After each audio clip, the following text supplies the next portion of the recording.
Halo, apa kabar Anda semua? Kembali berjumpa dengan saya, Hersbun Arif, dan seperti biasa saya akan mengajak Anda ngobrol kembali dengan Bung Rocky.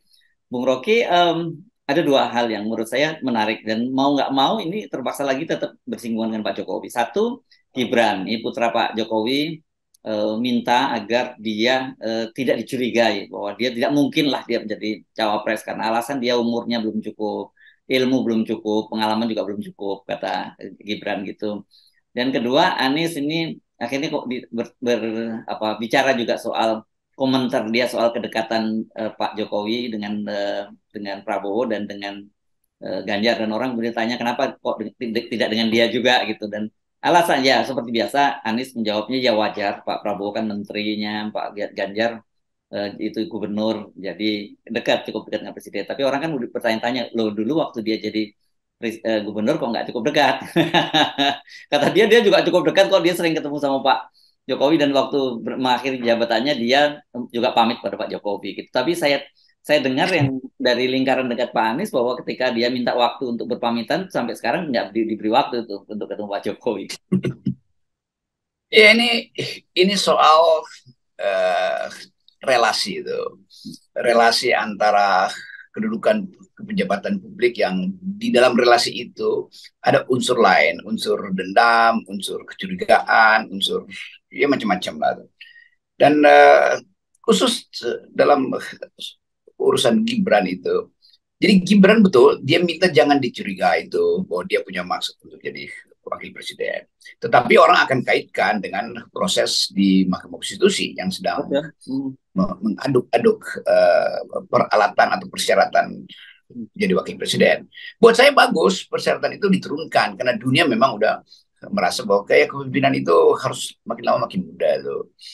Sekarang tinggal motifnya apa? Kenapa Mahkamah Konstitusi memprioritaskan itu? Bukankah itu bisa ditunda nanti setelah pemilu? Supaya tidak menimbulkan kecurigaan bahwa buat siapa aspek eh, pembicaraan penurunan batas usia itu diajukan. Kan itu yang mesti justru dicurigai oleh Gibran. Jadi Gibran udah betul dia minta jangan dicurigai, tapi dia juga harus mencurigai kenapa barang itu ada di Mahkamah Konstitusi.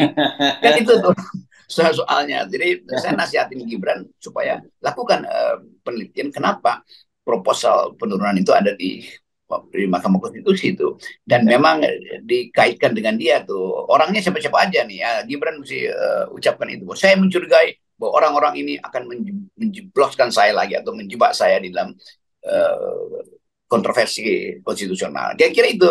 Jadi Ya. Ya. Pak Gibran sambungkan lagi tuh argumen. Ya. Jadi mungkin dia bisa mengikuti pernyataan apa yang pernah disampaikan oleh bapaknya Pak Jokowi ya, bahwa orang-orang ini yang ingin menjerumuskan dia, menampar muka dia atau mencari muka Ya pada dia. betul itu. Saya kira bagus itu kalau Gibran mumpung masalahnya masih ada di Mahkamah Konstitusi, walaupun pada akhirnya kita tahu kelihatannya diloloskan karena Mahkamah Ya. Konstitusi lemparkan kembali itu sebagai open legal policy. Nah silahkan DPR yang urus itu tuh, dan DPR kelihatannya udah setuju, ya udah nggak ada soal gitu dengan argumen kesejajaran prinsip dengan apa yang berlangsung di luar negeri. Dan yang Gibran mesti curiga, kenapa DPR tiba-tiba menyetujui itu? Bukankah itu sebetulnya walaupun itu open legal policy, tapi open legal policy kenapa mesti sekarang tuh? Kan Gibran juga mesti mencurigai itu. Jadi Gibran lakukan aja terus perdebatan tentang isu itu supaya betul-betul Pak Gibran ini mengerti bahwa itu memang suasana politik membawa isu ini menjadi sangat sensitif, dan sensitivity itu yang akan satu waktu akan orang percakapkan ulang setelah. Kan kita bayangkan, setelah Mahkamah Konstitusi mengiyakan atau dibalikkan kepada DPR, lalu DPR merevisi itu tuh. Lalu siapa yang akan memanfaatkan itu? Kan DPR akan bilang, oh itu nanti 2024, 2029. Nah, bagus juga tuh. Tetapi kalau DPR akhirnya menyerahkan, oke silakan partai politik, kami udah turunkan threshold usia itu, silakan kalian pakai itu. Lalu atas dasar itu partai politik minta Gibran untuk dicalonkan sebagai wakil presiden. Baru itu terjadi kontroversi lagi itu. Jadi Gibran mesti mencurigai justru jalan pikiran di depan, bukan jalan pikiran di belakang itu. Ya. Kan begini ya, pernyataan Gibran bahwa tidak mungkin karena belum cukup umur, belum cukup ilmu, belum cukup pengalaman, itu kan itu masih if gitu ya, katakan dulu. Nanti kalau kalau kemudian ternyata Mahkamah Konstitusi mengubahnya menjadi 35, kan dia cukup umurnya begitu ya. Harusnya Gibran ya bicaranya bahwa kalau toh nanti, nah, dia mestinya begitu, Mahkamah Konstitusi mengabulkan itu, saya tidak akan maju. Kan gitu. Karena sulit orang tidak mencurigai yang sekarang ini yang mengajukan pertama kali adalah PSI. Ya kita tahu PSI itu siapa, tegak lurus pada Pak Jokowi, selalu ngomong begitu kan, makanya ketika dia bertemu dengan Pak Prabowo, orang ketawa-ketawa mengingat dulu hubungan antara PSI dengan Pak Prabowo seperti apa begitu. Kemudian ada Partai Garuda dan ada juga Partai Gerindra, kader Partai Gerindra juga yang mengajukan itu dan punya kepentingan soal itu gitu loh. Jadi kalimatnya Gibran kurang tegas gitu ya, Bung Rocky. Ya, karena itu lewat FNN kita minta, ya, Gibran bilang aja, memang apapun saya belum berpengalaman. Jadi saya minta itu jangan dikaitkan dengan saya. Walaupun nanti Mahkamah Konstitusi meloloskan itu, saya tidak akan maju.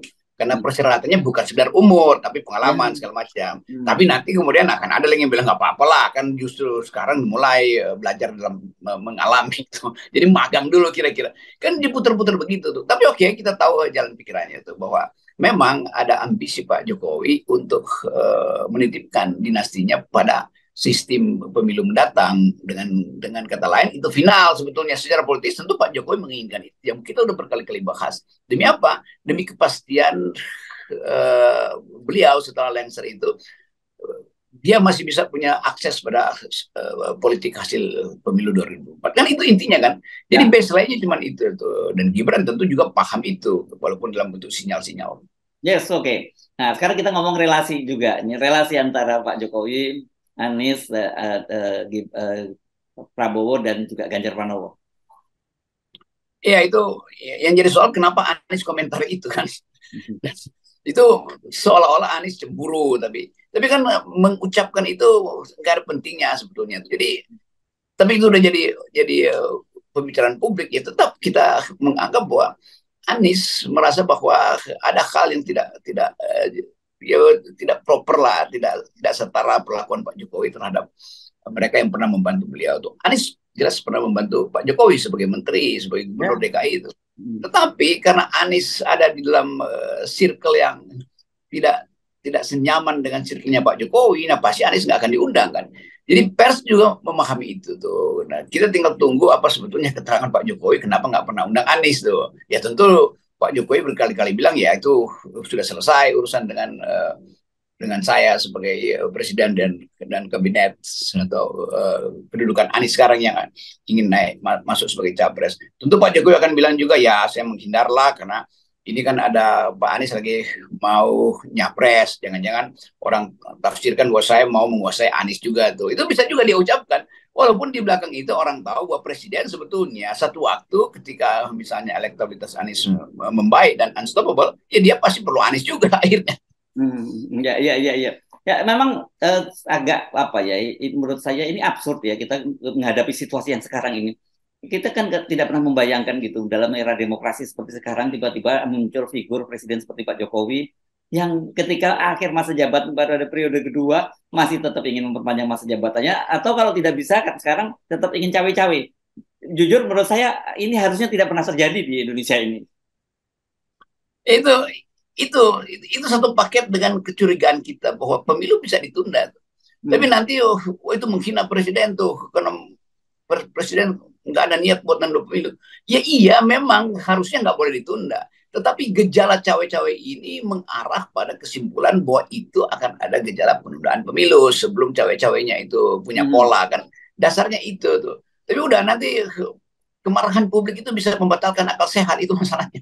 Ya, ya, ya. Nah, mumpung Anda ngomong penundaan pemilu, ini banyak yang mengingatkan saya loh soal kasus Anda itu.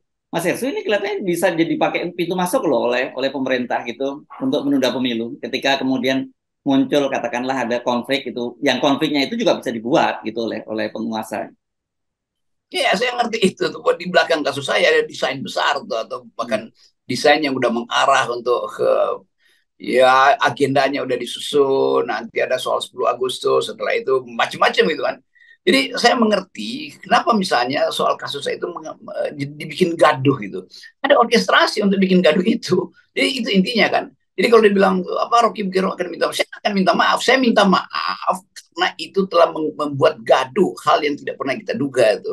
Jadi justru kita mesti cari tahu kenapa kegaduhan ini muncul tuh. Kenapa kemudian kasus saya yang hanya sepenggal itu dan hanya 2 soal dibuat panjang itu. Padahal kasus saya itu hanya soal IKN dan soal Omnibus Law, kan itu dasarnya tuh. Tapi oke, nanti ada kesempatan lain kita uraikan itu secara lebih detail. Ya, nggak Tapi apa-apa. kelihatannya di belakang ini ada orkestrasi itu, dan tentu ada kegelisahan, faksi ini bisa tersingkir, pejabat ini bisa salah menangani kasus lalu dimutasi dalam itu udah biasa tuh. Dan saya paham itu konstruksi itu. Yes, oke. Dan yang paling penting buat kita nggak jangan terpancing soal itu ya, gitu karena Ya, kelihatan sekali ini ada agenda semacam itu. betul. Dan ya udah, kita apa namanya, kan kita bukan sekedar waspada, kita ngerti sampai detail apa sebetulnya ujung urat serabut dari masalah ini juga kita tahu, akar tunggangannya kita tahu, itu guncangan badai di atas daun pun kita tahu tuh. Yes, oke. Baik, Bung Rocky. Terima kasih, Bung Rocky. Tetap 0% ya, Bung Rocky. Oke, Ya. nol adalah kejujuran.